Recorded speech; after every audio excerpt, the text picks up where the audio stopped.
Hello guys, आज हम लोग बात करने वाले हैं how gate a new job. नई जॉब कैसे ढूंढें या फिर नई जॉब कैसे फाइंड आउट करनी है, ये मैं आपको आज बताने वाला हूँ।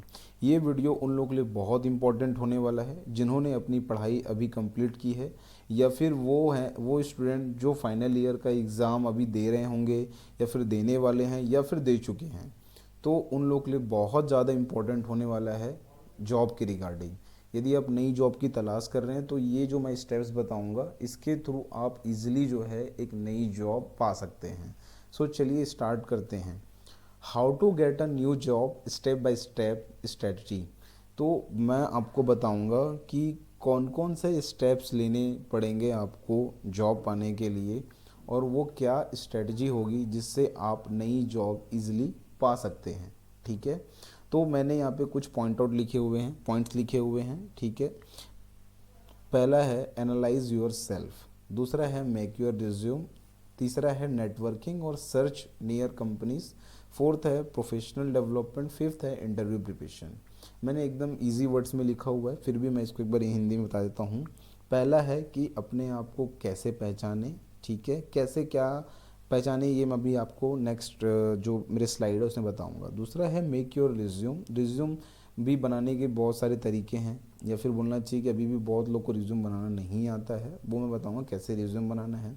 तीसरा है नेटवर्किंग और सर्च नियर कंपनीज, कैसे आसपास की कंपनी को सर्च करना है, कौन कौन से सोर्स के थ्रू आप जो है कंपनी को सर्च कर सकते हो। चौथा है आपका प्रोफेशनल डेवलपमेंट, आपको अपने आप में क्या डेवलपमेंट करना चाहिए।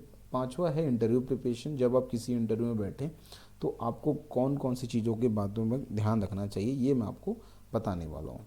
ठीक है, तो पहला है आपका एनालाइज योर सेल्फ। देखिए बहुत इंपॉर्टेंट है एनालाइज योर सेल्फ वाला जो टॉपिक मैं बता रहा हूँ अभी।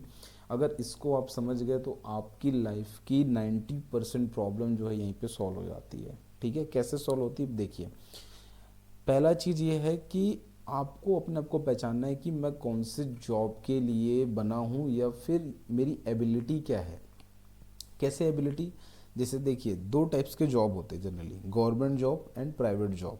ठीक है, फॉर एग्जांपल कोई एक कैंडिडेट है जो कि अभी जस्ट उसने ग्रेजुएशन कंप्लीट की है। ठीक है, अब वो कंफ्यूज में है कि यार मुझे गवर्नमेंट जॉब की तैयारी करनी चाहिए या फिर किसी प्राइवेट जॉब में जॉब करना चाहिए। ठीक है, तो वो सबसे बड़ा प्रॉब्लम वही आता है, सभी के साथ आता है ये। तो वहाँ पे जो डिसीज़न ले लिया कि नहीं यार मुझे गवर्नमेंट जॉब की तैयारी करना है बिकॉज मैं गवर्नमेंट जॉब फाइट कर सकता हूँ और मेरे अंदर वो एबिलिटी है, अगर उसके अंदर से आंसर यस आ रहा है तो आपको जाना चाहिए उसमें। ठीक है, यदि आपका आंसर नो है, लेकिन मैक्सिमम लोगों का कहना है कि यार मैं क्यों मना मतलब मेरे को क्यों मतलब नेगेटिविटी सोचूं, है ना, मैं क्यों नेगेटिव सोचूं, मैं कर सकता हूँ। ये बहुत लोग का आंसर है, ऐसे ही रहता है। बट अब मैंने अभी बताया ना, एक कैंडिडेट है जो कि अभी क्या कर रहा है, सोच रहा है। ठीक है, तो कैसे आइडेंटिफाई करेगा कि मुझे गवर्नमेंट जॉब की ही तैयारी करनी चाहिए या फिर प्राइवेट जॉब में जॉब करना चाहिए। ये सबके साथ होता है, तो इसका एकदम सिंपल सा आंसर है जो मैं आपको बताने वाला हूँ। देखो आप क्या करो, सबसे पहला ये सोचो, जैसे आपने फॉर एग्जांपल आपने पास किया, जो कैंडिडेट है उसने पास आउट कर लिया ग्रेजुएशन। ठीक है, अब उसके पास ये सोचना चाहिए कि यार मैं गवर्नमेंट जॉब के लिए बना हूँ कि नहीं। तो इसका एकदम सिंपल सा आंसर है कि हर किसी को जो है गवर्नमेंट जॉब के लिए अप्लाई करना चाहिए और कम से कम टाइम देना चाहिए, एक बार कम से कम गवर्नमेंट जॉब के लिए प्रिपेयर करना ही चाहिए, ये मेरा मानना है। ठीक है, तो कितने साल तक तैयारी करनी चाहिए, तो कई लोग जो होते हैं 4-5 साल तैयारी करते हैं, 6 साल तैयारी करते हैं, 7 साल तैयारी करते हैं, 8 साल तैयारी करते हैं। तो मैं उसमें बिलीव नहीं करता कि 8-8 साल तक तैयारी करना अच्छी बात है। तो मैं ये बोलूँगा कि यार मैक्सिमम जो है ना आप 2 साल दो अपने करियर को गवर्नमेंट जॉब के लिए। ठीक है, लाइफ टाइम देना है, कोई इशू नहीं है। बट अगर आप प्राइवेट जॉब गवर्नमेंट जॉब में से डिसीजन ले रहे हो तो मैक्सिमम आपको टाइम देना चाहिए। अगर गवर्नमेंट जॉब चॉइस करते हो तो 2 साल आप तैयारी में दो उसके। ठीक है, अब 2 साल ही क्यों बोल रहा हूँ मैं, उसके पीछे भी रीज़न है। एकदम सिंपल सा फंडा बताया मैंने कि मान के चलो अभी जैसे उसने पास आउट किया एक बंदे ने, है ना, कैंडिडेट ने, और उसने सोचा कि यार मैं गवर्नमेंट जॉब की तैयारी करता हूँ। वेरी गुड, आप गवर्नमेंट जॉब की तैयारी की है। आपने फर्स्ट ईयर 1 साल बहुत मेहनत किया, आपने 4 एग्ज़ाम जो होते हैं उसमें बैठे। ठीक है, गवर्नमेंट जॉब के 4 एग्ज़ाम को आपने फाइट किया। अब उसकी रिज़ल्ट की बारी आई। ठीक है। अब फर्स्ट का रिजल्ट, मैं यहाँ पे यूपीएससी पीएससी की बात नहीं कर रहा हूँ, मैं नॉर्मल जो एग्ज़ाम्स होते हैं गवर्नमेंट एग्ज़ाम है उसकी बात कर रहा हूँ, ग्रुप डी रेलवे जो होते हैं वो एग्ज़ाम्स की बात कर रहा हूँ, मैं पीएससी यूपीएससी की बात नहीं कर रहा हूँ। ठीक है। ओके, तो अब मान के चलो कि आपने रेलवे के एग्ज़ाम के लिए तैयारी किया, आपका एक साल आपने बहुत मेहनत किया और उसके बाद रिज़ल्ट आया। रिज़ल्ट में आपने पाया कि यार एक कट ऑफ था, 110 नंबर का कट ऑफ है रेलवे में, मान के चलते हैं। ठीक है, एक एग्ज़ाम का आपने तैयारी किया ग्रुप डी का, उसमें 110 नंबर कट ऑफ आया। यदि आपका जो मार्क्स है वो अगर आ रहा है मान के चलो 50 नंबर, ठीक है, तो मैं बोलूँगा कि उसी टाइम आप छोड़ दो, गवर्नमेंट एग्ज़ाम की जो तैयारी है वो छोड़ दो। ठीक है, अगर आपने एक साल अच्छे मेहनत करके 50 नंबर लेके आ रहे हो तो। दूसरा चीज़ ये है कि यदि कट ऑफ 110 है तो अगर आपका नंबर जो है 80 85 90 आ रहा है तो मैं बोलूँगा यार कि एटलीस्ट आपको जाना चाहिए, यू कैन गो, आपको एक बार और तैयारी करनी चाहिए और एक बार और एग्ज़ाम फाइट करना चाहिए।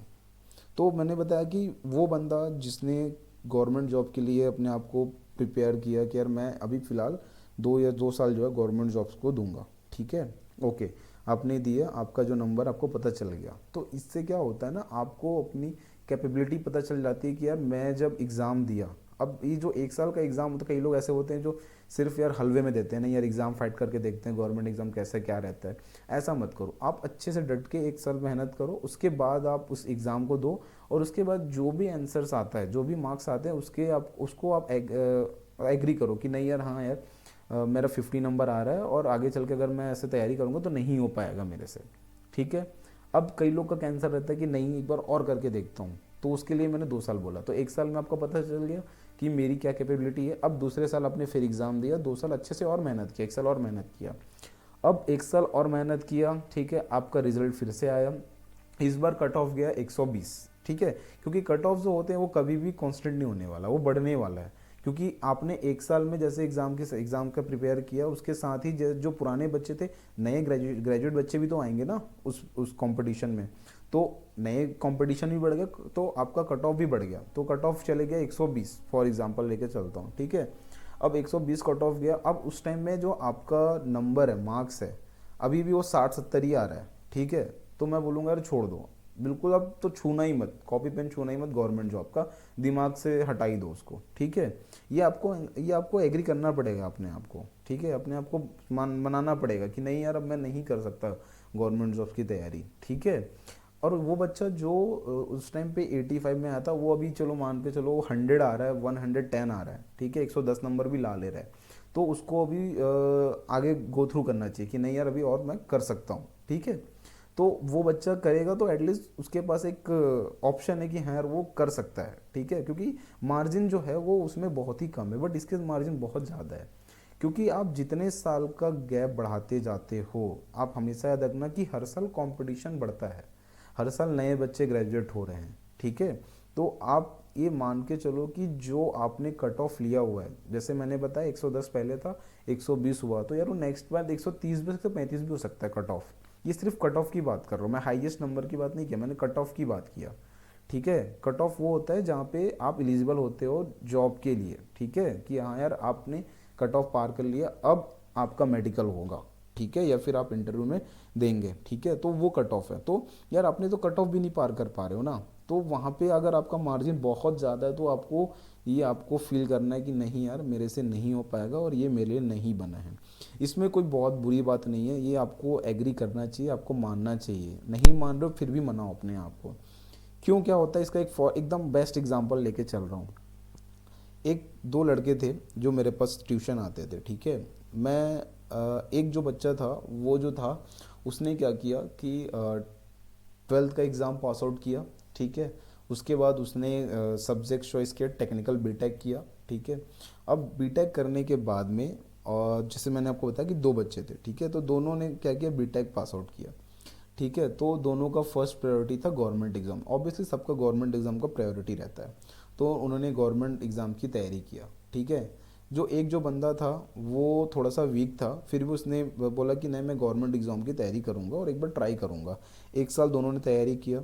ठीक है, तो उस साल मान के चलो फॉर एग्ज़ाम्पल उसका नंबर आया, एक बच्चे का जो आता है, ठीक है, वो 90 आता है, दूसरे का आता है 120, कट ऑफ था वहाँ पे 125। ठीक है, तो मैंने बोला एक का आया 90, दूसरे का आया 120 और कट ऑफ गया था 125। ठीक है, तो पहले वाले का जो 90 आया था उसने बोला यार कि नहीं मेरे से नहीं हो सकता गवर्नमेंट जॉब, क्योंकि मेरे को लगता है कि मैं मेरी जो कैपेबिलिटी थी, मैंने बहुत मेहनत किया, एक साल बहुत ज़्यादा मेहनत किया, मैंने 24 में से 12-12 घंटे पढ़े, 13-14-15 घंटे पढ़े, तब जाके भी मेरा जो नंबर है वो इतना ही आ पा रहा है। ठीक है, दूसरा बंदा जो था वो कंटिन्यू करता है कि नहीं यार मेरा 5 नंबर से चूक गया, मैं नेक्स्ट टाइम करूँगा तो मेरा अच्छा रिजल्ट अच्छा आएगा।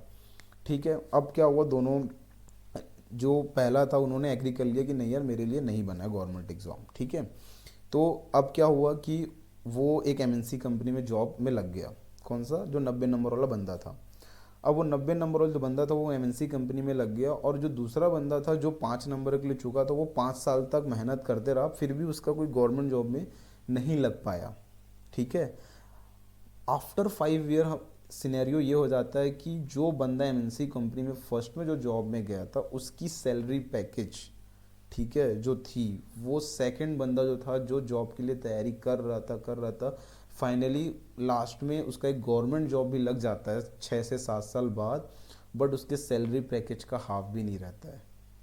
तो मैं ये बोल रहा हूँ यार कि यहाँ पे ना आपको अपनी कैपेबिलिटी पहचाननी है कि यार मैं क्या चीज़ के लिए बैठा हूँ। 7 साल बाद अगर वो चीज़ अगर आपको मिल रही है तो क्या मतलब कि सामने वाला जो बंदा था जो जिस टाइम में उसने स्टार्ट किया था 5 साल पहले, वो बंदा उससे कई गुना आगे बढ़ गया।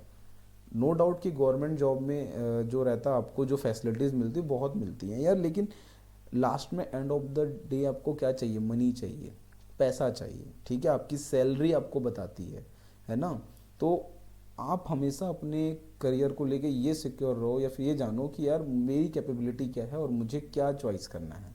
जब तक आप अपने करियर को लेके सिंसियर नहीं होगे, या फिर आप अपने गोल को लेके सिंसियर नहीं होगे कि यार मुझे क्या करना है, आपकी स्ट्रेंथ क्या है, आपकी वीकनेस क्या है। यार अगर आप गवर्नमेंट जॉब्स की तैयारी कर रहे हो और फेल हो जा रहे हो तो आप उसको मानो कि नहीं बना हूँ मैं गवर्नमेंट जॉब्स के लिए। इसका मतलब ये नहीं कि आप लगातार 4 साल 5 साल 6 साल दे रहे हो।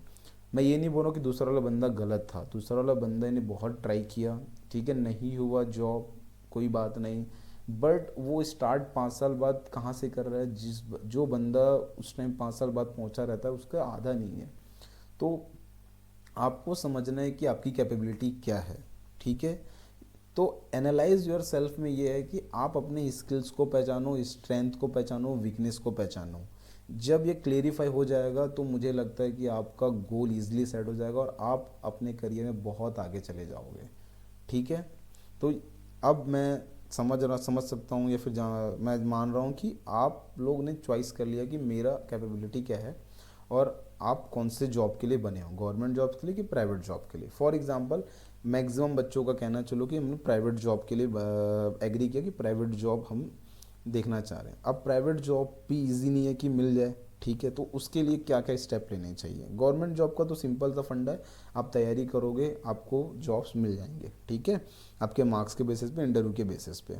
दूसरा वो बच्चे हैं जो कि 90% केस में होता है कि प्राइवेट जॉब की ओर देखते हैं।